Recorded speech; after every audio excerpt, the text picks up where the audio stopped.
Our program. Most of you know John Hacker with the Carthage Press, and many of you probably know the gentleman with him, Randy Turner, who was with the press back in the 80s and 90s, and he's worked with John on their venture on the photo book that is a depiction of the tornado. As I understand, they're considering a second book, and I don't want to take any of their thunder, so I'm going to have John come up and talk about their work.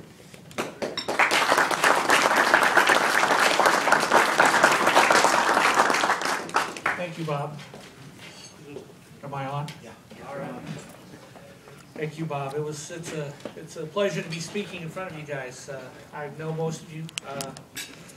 Many of you don't know me. I'm the managing editor of the Carthage Press. I've been there for 3 stints, and the gentleman over here who's my co-author on this book, Randy Turner, hired me 3 times or twice? 3 times. He hired me 3 times. So you can tell he's a glutton for punishment. First came to Carthage right out of Missouri Southern as the sports editor of the Carthage Press in 1995. And really liked the town.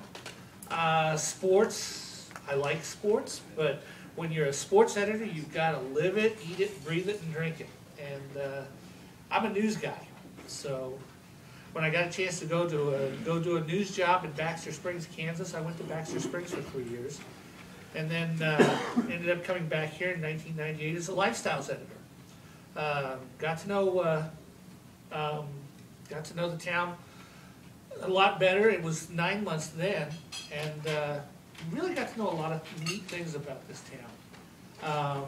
And then I got a chance to go to the Joplin Club and worked there off and on for 6-7 years. Did a stint in radio too. I've got a little bit of radio experience, so if I need another job, I might be coming, Ron. And then came back here in 2007. March 2007, so I'm on my 5th year back here in Carthage, and it's been an exciting 5 years. I mean, just an incredible, the things that have gone on in Carthage this last 5 years. This is a vibrant and very active and very alive town. There are a lot of towns out there that would love to have the level of activities that we have here in Carthage, and we're very blessed here in Carthage. And I'm here to talk today about this book here. Randy and I put this together. It's called 541, Stories of the Joplin Tornado. And just to let you know a little bit about what I was doing on that Sunday. I was working that day. It's a Sunday, but you know, news happens every day. And Jasper High School was graduating that day, that afternoon, earlier than Joplin's graduation. And so I was up in Jasper. And while I'm in Jasper, I had this thing out. And I'm watching this monster storm over Parsons, Kansas. That just looked like it wanted to come east and eat something alive. It was huge. It sat there on Parsons for 2 hours, spinning, dropping rain. I don't know how much rain it dropped on Parsons. 2 hours sitting in one place. So anyway, it sat there throughout the entire Jasper graduation. And I've had my tornado. I tell people I got my tornado because in 2003 I got chased by the Carl Junction tornado, the tornado that went through Carl Junction, May 4th, 2003. And being a reporter, whenever you hear the tornado siren, sometimes you don't do the smart thing and head for cover. Sometimes you go to your car, and that's what I did. And watched that tornado come across the state line, and then ended up being chased by that tornado as it crossed into Carl Junction and drove through 80-mile-an-hour winds to get away from it. Got some good pictures too, by the way. So you know, sometimes you take a few risks. So, but anyway, I tell people that's my tornado. I've got my tornado. I don't need to see another one. So anyway, I was avoiding the storms there around Joplin. So I went north, hung around Lamar for a little while before I started heading back south about 5:30. And then first thing I start hearing, I'm listening to KZRG think that's, is that the one, is that Zimmer's AM? Yeah, listening to that station. And I've heard the tornado warning for Carl Junction. I hate to admit it, but I live in Carl Junction. But anyway, so I'm kind of curious to know if my house is still standing because it survived the 2003 tornado. Wasn't sure, you know, I kind of figured another one's coming, it's done, I'm probably moving. But, so I called the mayor's wife over in Carl Junction. I happen to have the mayor's phone number. And she said, no, we got some hail, but we're okay. So, but then I start hearing about what was going on in Joplin. And the first thing I hear, the thing that told me there was something really bad going on in Joplin was hearing a gentleman drive on the phone, driving north on Rangeline from 32nd Street. And he's beside himself with emotion. Home Depot's gone. The drugstore's gone. I mean, I recorded part of his report, and it was just incredible to hear his voice, and you knew something really bad had happened in Joplin. So then I get a call. I'm on my way south. I'm still about 15 miles north of Joplin, and I get a call from a friend of mine named Jeff Wells. Now, I'll tell just a little short backstory. The day before, Jeff Wells is a friend of mine. Used to be a reporter for the Joplin Globe, and we worked together there for a while.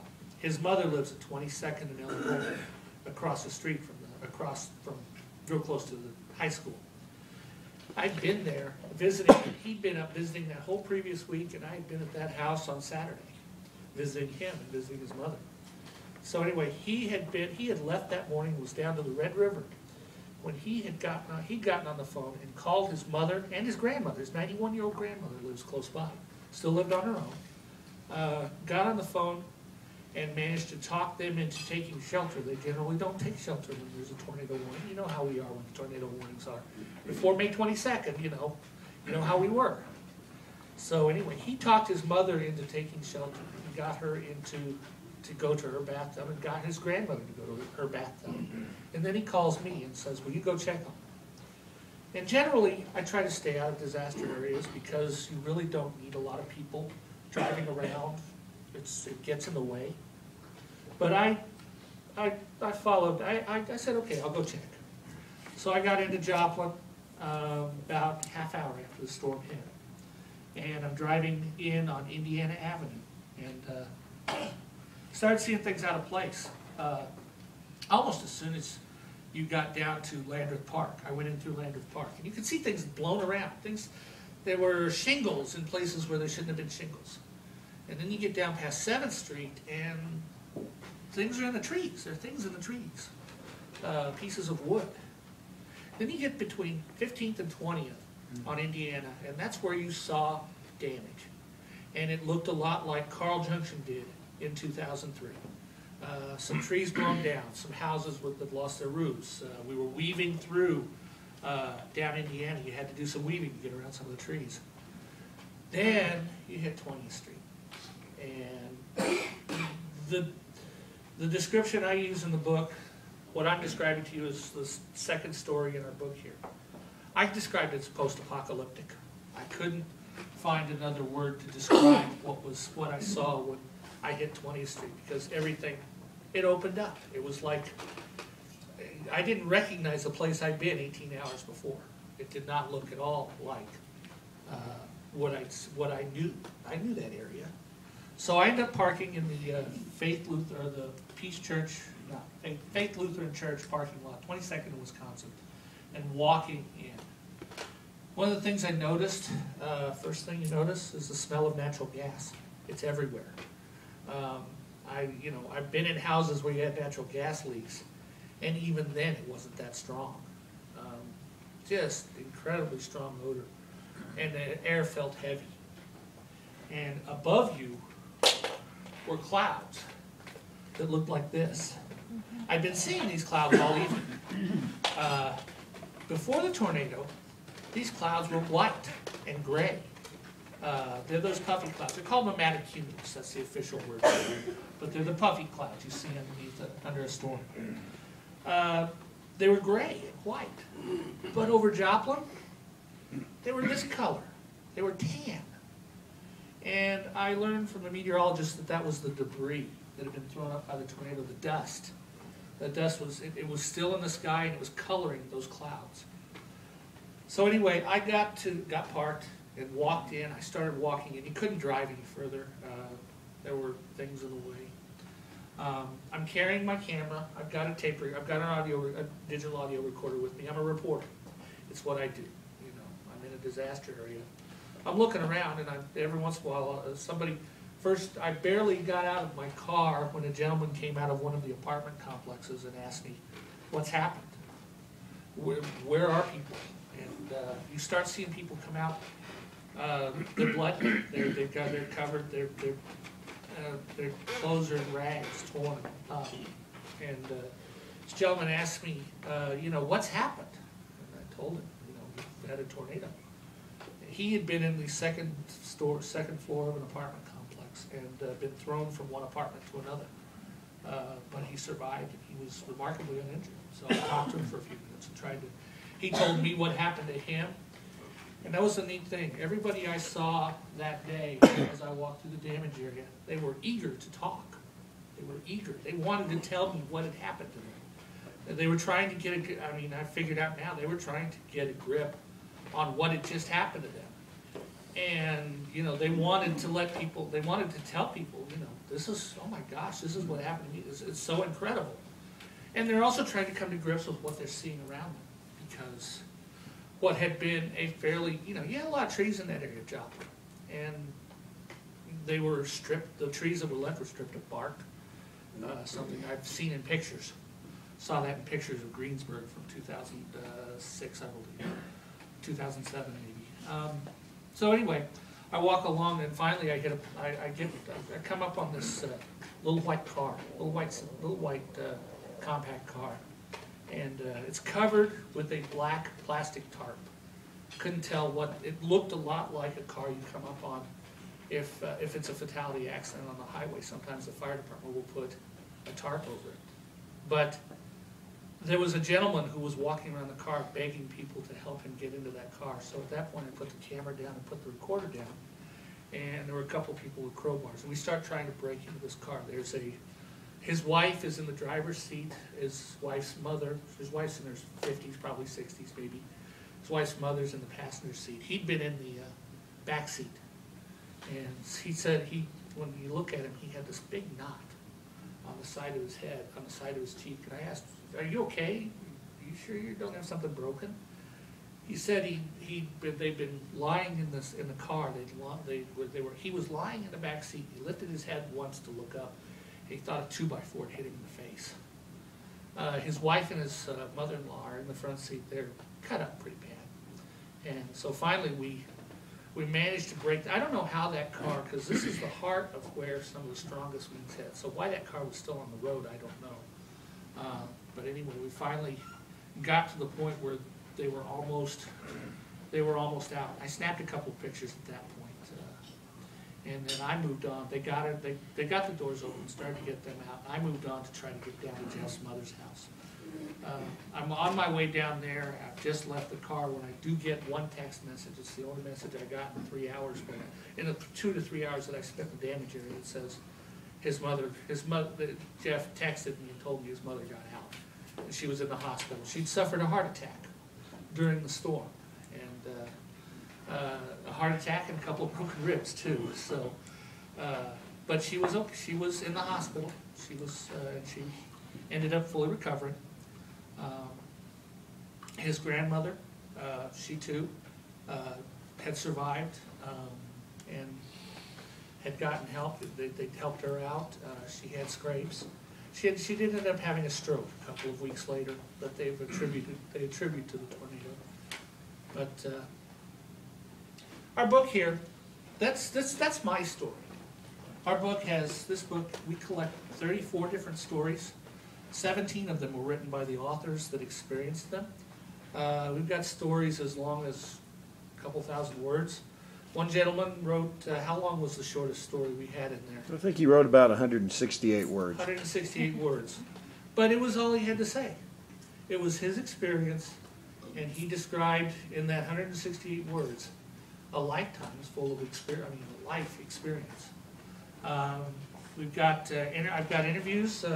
If you want to know a little bit about what happened at McCune Brooks, there's a story in there. I interviewed the doctor, the ER doctor and ER nurse at McCune Brooks.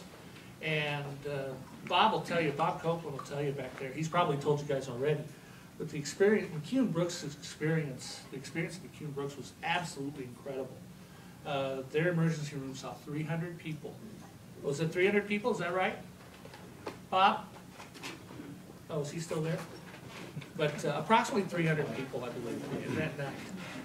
And incredible injuries. We're talking injuries you would normally see on a battlefield. And they were able to treat them. And they received reinforcements and resupply at exactly, it was like Providence was taking care of them, because every time they'd start to run out of something, somebody would show up. And they'd have the supplies, exactly the supplies they need. That's in our book here. Stories from Freeman's, a story from Freeman's ER, a story from the Freeman Hospital, a story from St. John's ER. The stories, we've had people tell us that the stories in there and here are, they have trouble getting through them.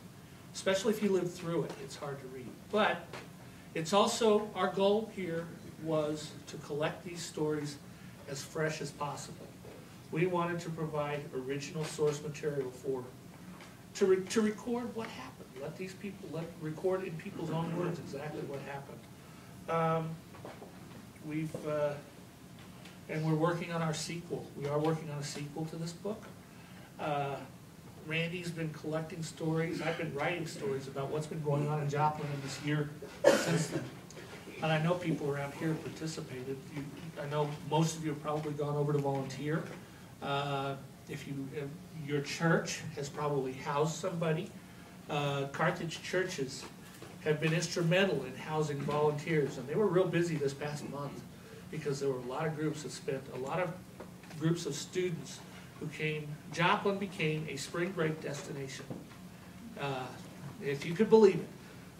It's not Fort Lauderdale, but they came here. They didn't come here to party. They came here to work and to help. And Carthage churches were able to house some of these groups. I've talked to some of the Carthage churches. They're full up for the next, they're going to be full up all summer. So that's really what I've got to say. Randy can talk. We'll talk for just a couple of minutes about our sequel. The book, it's $20. We've got it available online too.